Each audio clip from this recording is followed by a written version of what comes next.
All right, my friends, so we're going to talk today about why I can't stand retirement projections and Monte Carlo analysis, especially if you're nowhere near retirement. Oh, my goodness. All right, so let's just say you did a plan a month ago. All right, a month ago you did a plan. You had a 75% success rate, and you're like, oh, well, that's kind of scary. But now you log in, and your success rate is no longer 75, it's 60. Has anything changed? You're sitting there, you're freaking out. You're like, oh my goodness, I only have a 60% likelihood of a success in retirement. I can never retire. Has anything changed? Literally, has anything changed for your retirement projections?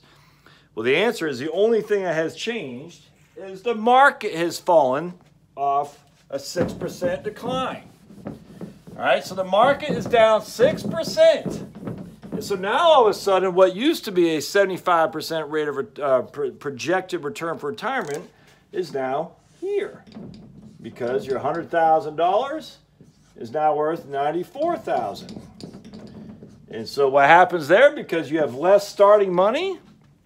Well, what was a 75% success has now gone to a 60% success. Simply because the market has fallen 6% in a month. Are you retiring tomorrow? Are you retiring in 2 years? If you're not retiring for 5 to 6 or 7 years, does this matter at all? Does Monte Carlos matter at all? The answer is no. Completely irrelevant. I just got to make sure my mic is keep kicking it. And I just want to stress this so much. We get financial planners, we've done this to ourselves. We get so locked into this concept of, I'll do a financial plan for you, as if the plan is this document that's God's word because the plan says this. The plan doesn't mean squat. It just says, based on the situation today, here's what we can project going forward. I could care less. If you're 45 or 50 years old and somebody did a plan for you and says, you're good to go. Look, our projections show you this. You got a 75% success rate.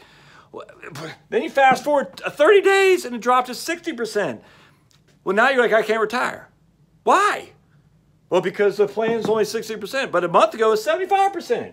A month from now it'll be 75% again, or it might be 62, it might be 50. What has changed? Nothing. Nothing except the volatility of the market. And the whole point is they're starting. Why is it only 60% was before 75%?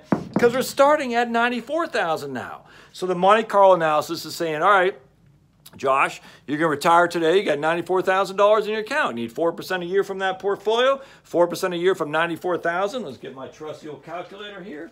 4% from 94,000 is 3,760. So I'm going to take 3,760 a year. But it's like, whoa. But last month I needed 4% from 100,000, which in that case was 4,000. Well, so the system says, no, you can't get 4,000. Because 4,000 off 94,000 is a 4.255 success rate. And before is based on a 4% success, a 4.255 withdrawal rate. Before we're basing it on a 4% withdrawal rate. So now we're basing it on a premise of starting here. But you're like, but I'm not going to retire. I'm not going to retire when it's only 94,000. Exactly. We don't know what's going to be. We don't know. We don't know what's going to be when you retire. It might be 250. It might be 400. It might be 50. We have no idea. So stop this whole thing with saying, I got this plan, this thick plan. It says I'm good to go. Running a month from now, it says I'm not going to go. I got to work another 3 years. I'm like, dude, you're 50 years old. You're 50 years old. Are you going to retire the next year or two? If so, this means something for sure. Absolutely, because this is the money you're going to start drawing on in which to fund your retirement, because you no longer have a paycheck. If you're not going to retire and you're still going to have a paycheck coming in, who cares? Who cares? Now, does that mean you shouldn't do financial planning? No. Financial planning, I'll do another video here in just a minute on year-end stuff you can do to maximize your 1040, minimize your taxes, maximize your retirement planning, all that stuff. You should do financial planning. Do your wills in order? Do you have your beneficiary designations proper? Are your investments stacked the way they should be? All that stuff should be financial planning. But stop with the idea that my Monte Carlo is going to say I'm good to go or I'm not good to go when I'm not going to even have anything to do with this for 15 to 20 years. I don't even say 5. Anything over 5 is completely irrelevant. Now, if you want a 5-year plan, I kind of get that. Say, look, at the end of the day, we're going to project for 5 years. That will be helpful for you at least be able to sleep at night. But we're projecting on 100,000. We're projecting on 94,000. We're projecting on 200,000. We have no clue. The only time it matters, when this stuff matters, is the day you're sitting there saying, I'm getting ready to give it to rest. I'm done. I'm not getting an income anymore. I got to make sure I can take $4,000 a year from my portfolio, regardless if my portfolio is 94 or 110 or 100. I've got to make sure I can do that. That is when a Monte Carlo comes in very, very well. It means nothing if you're not going to need it. And again, so I just tell people, well, I got to make sure I got an 85% success rate.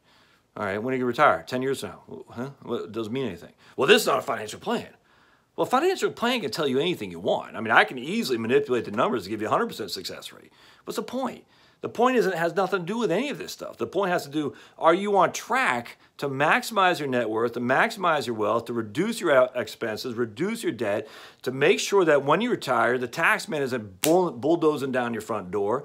That's what financial planning is. Financial planning isn't saying, hey, Josh, based on today, you're good to go. Well, guess what? Today changes. I cannot stress this. I cannot stress to you how many people, when they're doing financial planning, they feel they have to get this document as if it's written from God. And it's not. It changes. It's fluid. It forever changes. Don't be that person. Don't run numbers today and say, I'm good to go, and never see it back 5 years from now. Every year, you can run a Monte Carlo and it'll just say, based on today, you're going to be okay. But markets fall 6%. We're taking $4,000 a year off for $94,000. Success rate goes down to 60% from 75. Why? Because we were taking $4,000 before off $100,000. We had a 75% success rate before. So that's it. When you're doing financial plan, just remember that the Monte Carlo is completely irrelevant. Secondly, I want to share with you something too. So I'm running numbers for people. You tweak it by $50 a month, my friends. $100 a month. Literally, that's it. You're tweaking by $50 or $100 a month. The success rate on a financial plan can go from 55 to 83 just like that with a $100 a month tweak.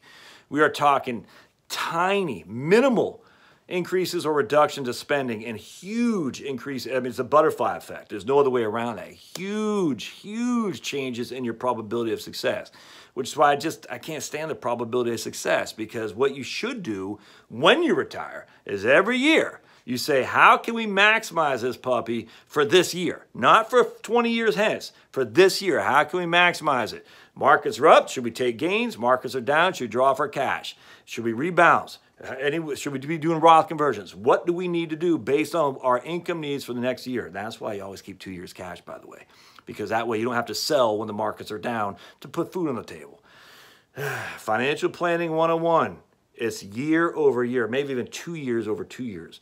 But certainly it isn't 1 year and then 5 years and then 30 years. That doesn't make any sense at all. And if you're not going to retire for 10 or 15 years, frankly, I could care less what your Monte Carlo says. I just don't care.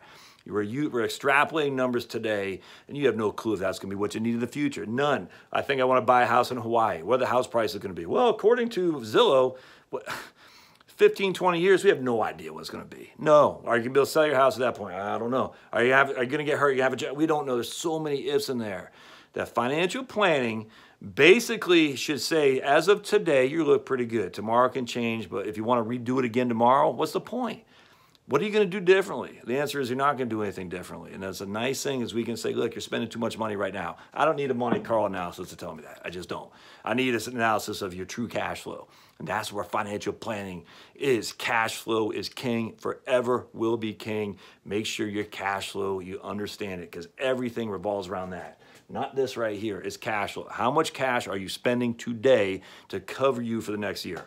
If you're spending too much, we got a problem. If you're spending too little, well, maybe you could spend more. But how much you need to cover for the next year, that's what financial planning is. All right, as always, don't forget to subscribe. Hope this helps.